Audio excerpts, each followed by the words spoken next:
کیا آپ اپنے بچے کو پیسہ کمانا سکھا رہے ہیں یا پیسے کا غلام بننا سکھا رہے ہیں؟ اگر آج آپ کے بچے کو لاکھوں روپے مل جائیں تو کیا وہ انہیں سمجھداری سے خرچ کرے گا یا چند دنوں میں سب ضائع کر دے گا؟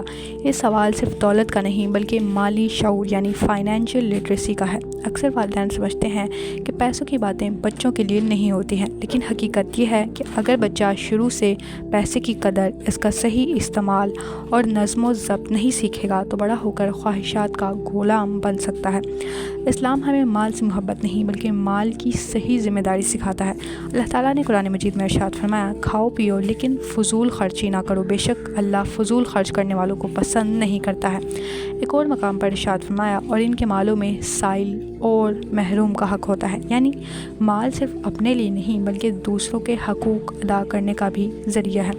تو فائنینشیل لٹریسی کیا ہے؟ مالی شعور کا مطلب صرف پیسے گننا نہیں بلکہ یہ سمجھنا ہے کہ خواہش اور ضرورت میں فرق کیا ہے۔ پیسہ مقصد نہیں بلکہ ایک وسیلہ ہے۔ آمدنی کے ساتھ اخراجات پر قابو رکھنا بھی ضروری ہے، اور صدقہ و خیرات کو اپنی زندگی کا حصہ بنانا اصل کامیابی ہے۔ مثال کے طور پر اگر بچے کو جیب خرچ دیا جائے اور کہا جائے اس میں سے کچھ اپنے لیے بچاؤ اور کچھ کسی ضرورت مند کو دو، تو اس کے دل میں بچت، ذمہ داری اور توازن کا تصور پیدا ہوتا ہے۔ سادہ زندگی ہی باوقار زندگی ہے۔ آج کا معاشرہ برانڈز، دکھاوے اور غیر ضروری مقابلے میں الجھ چکا ہے۔ جب بچے دیکھتے ہیں کہ والدین کی ہر گفتگو نئی گاڑی، نیا موبائل یا نئے کپڑوں کے گرد گھومتی ہے تو وہ یہی سمجھتے ہیں کہ کامیابی کا مطلب زیادہ سے زیادہ چیزیں جمع کرنا ہے۔ حالانکہ اصل کامیابی دولت کے انبار نہیں بلکہ اچھا کردار، علم اور دل کا سکون ہے۔ سادہ زندگی کا مطلب محرومی نہیں بلکہ اطمینان ہے۔ ایک بچے نے اپنی والدہ سے کہا، امی مجھے بھی میرے دوست جیسے برانڈڈ جوتے چاہیے۔ ماں نے محبت سے جواب دیا، بیٹا اگر جوتے آرام دہ ہیں تو وہی ہمارے لیے بہترین ہے۔ یہ ایک جملہ اس بچے کے دل میں سادگی اور قناعت کا بیج بو سکتا ہے۔ نبی صلی اللہ علیہ وسلم نے فرمایا، جس نے قناعت اختیار کی وہی حقیقی مالدار ہے۔ تو بچوں کو مالی عادات کیسے سکھائیں؟ بچوں کو مناسب پاکٹ منی دیں، لیکن سمجھائیں کہ ہر چیز فوراً خرچ نہیں کی جاتی ہے۔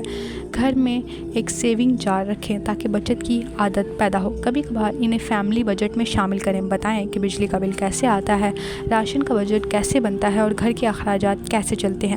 جیب خرچ میں سے کچھ حصہ ہمیشہ صدقہ و خیرات کے لیے الگ رکھنے کی عادت ڈالیں۔